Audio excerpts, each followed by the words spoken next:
Today, I'm going to talk to you about two important issues that we witnessed over the course of past few days. If you remember a few days ago, uh, I made a video and some post in YouTube and X with regard to the issue of Gaza and the peace that was proposed by President Trump. I mentioned the possibility of previous England British Prime Minister Tony Blair to become the de facto governor or executive director for a temporary basis for 5 years. This, in fact, yesterday was materialized. Benjamin Netanyahu visited President Trump at White House, and they signed a treaty, a proclamation, whatever you're going to call it, with regard to the peace in Gaza. This order was agreed upon with Saudi Arabia, Emirates, Qatar, Jordan, Egypt, Indonesia, Malaysia, and many other Muslim countries. This is a very historic achievement, and the whole thing is pending Hamas signature. And we are hoping that Hamas come to their senses, returned all the hostages, and wrongfully killed all those hostages. Apparently, there are 24 of them, to their families, and put end to this atrocity and evil action. But we are not talking about Hamas today. We are talking about President Trump. We are talking about the peace in Middle East. This is a historic event that, if materialized, that is 99% done, 1% for Hamas. It's going to put end to the war, to the atrocity of Hezbollah, of Islamic Republic of Iran, and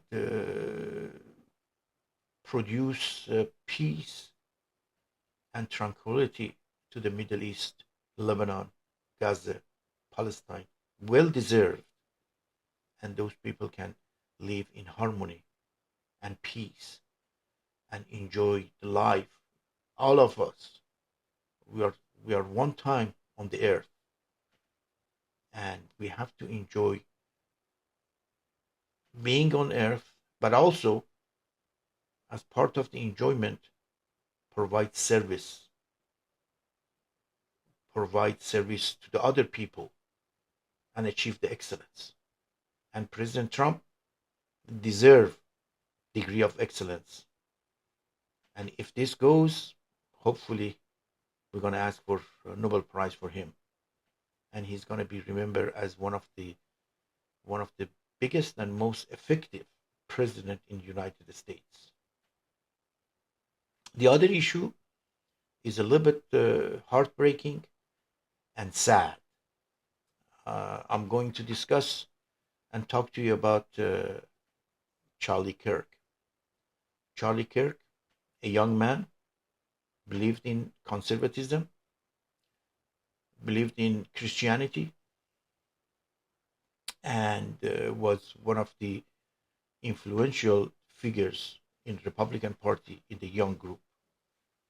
He was a promising feature and figure,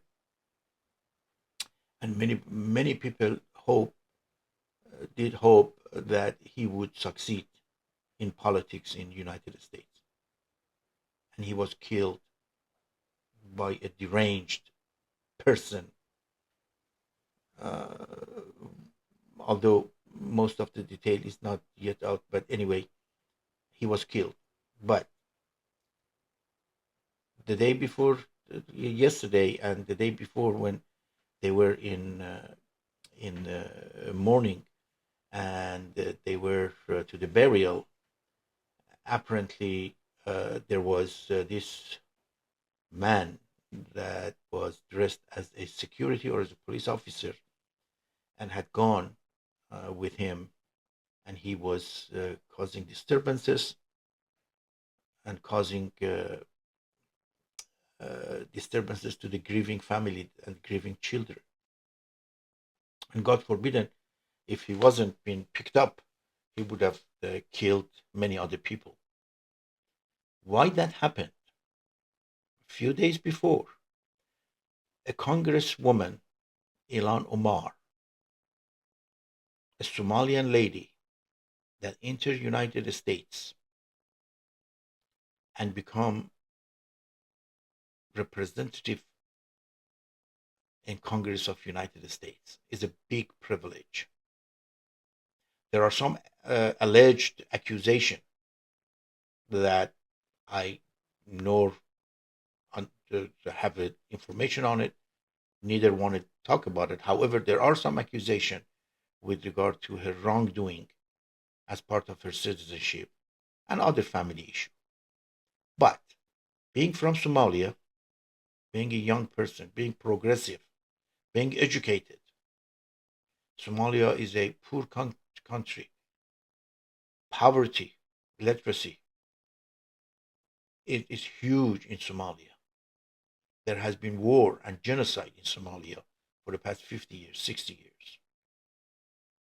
At least Mrs. Omar, as a citizen of the United States, as a member of the Congress, not only has to preserve value of American, not only obligated to observe the United States rules and laws and social common law,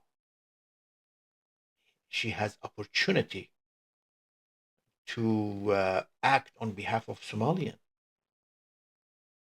and produce and provide support, political support, social support, financial support, and create harmony between the nations. This is an American value. I want you to go and search at Google or ask one of the AI. What is the amount of the dollar that United States of America each year contribute to the peace and harmony in the world, even to the enemy countries? Ukraine. The United States was instrumental to China coming back to the world stage, and Russia after World War II. United States is contributing financially to all Arab countries, Palestine, Hezbollah, even Lebanon, all the African country. When it comes to the COVID, United States is the leader. When it comes to the flood and natural disasters, United States is the leader. And United States is leading peace and harmony and democracy in the world. Mrs. Omar, as a citizen of the United States, is obligated to observe the value of American culture, American citizenship, and American social cohesiveness. All the Democrats and all the Republicans are obligated. Our politicians, there are different. I want to talk about statement and politician. Politician is a politics, and politician is a career, like a driver, like a bus driver, or taxi driver, or a doctor, or a lawyer. Statement is a character, is a position of goodness. Mrs. Omar and all the Democrat congressmen and senators and all the Republican congressperson and senators and all the member of the cabinet, they must be statesmen one step above and beyond politician. They have to fly much, much higher towards the sun, not to be down to the ditches. And by rhetoric and by creating uh, turmoil, political and social turmoil, in, causing excitement in the other people, and propagate the hatred and hate crime, and causing a person like the killer of Charlie Kirk, and the guy that was dressed in the police outfit and want to kill another people while the family were grieving, while the children were crying. This is on Mrs. Omar. There is two more. There are a number of the progressive that they believe that agitation is the ultimate goal. Miss Cortez and Miss Talib, dear Congresswoman, agitation is not the answer. Hateful rhetoric is not the answer. If Mr. Omar is from Somalia, try to support Somalian while you are paying your debt to American that put you on Congress. Observe and value the privileges. We are not going to go and talk about self-worth, whether it's a 10 million or 20 million or 30 million. America is a capitalist country, and you can gain as much as you deserve. But, Mr. Omar, do you deserve the position you have? Ms. Talib, do you deserve the position you have? Ms. Cortez, or many other, Republican or Democrat, whoever creating agitation in political arena in the United States. But my address to the American, to us, the citizen, we have power to vote. We have power to look into this, ask questions. If a person does not observe the value of the United States citizenship, we have to ask them to leave. We're not going to ask him to leave. We make him to leave. We stop voting to put him in the office, regardless of their position. Another issue: citizenship in the United States is a privilege, is not a God-given right. It might be a right for a person who live in America and has the all the requirement to become a citizen. But citizenship is a dynamic process. You have to observe the value. You have to respect the citizenship of any country you are a citizen of. So the question is, and recently I found out that there is a mechanism called denaturalization. Although it's not easy to prove, but look at this. If somebody, based on your rhetoric and your uh, false statements and excitement, kill another person, are you a good citizen? If you create political agitation, are you a good citizen? If you kill people in the street, are you a good citizen?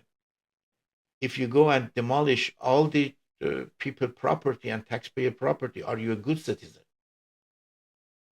Let's talk about it. Let's think about it. Let's start the process of denaturalization for those people who does not observe the value of their citizenship and who are here on mission with a hidden agenda. This goes to all the politicians. Politics and politician are is a career, are careers. But when they accept the position in a specific, they should become a statesman, a statewoman. And that carry lots of weight of citizenship. You are first citizen of America, then a driver.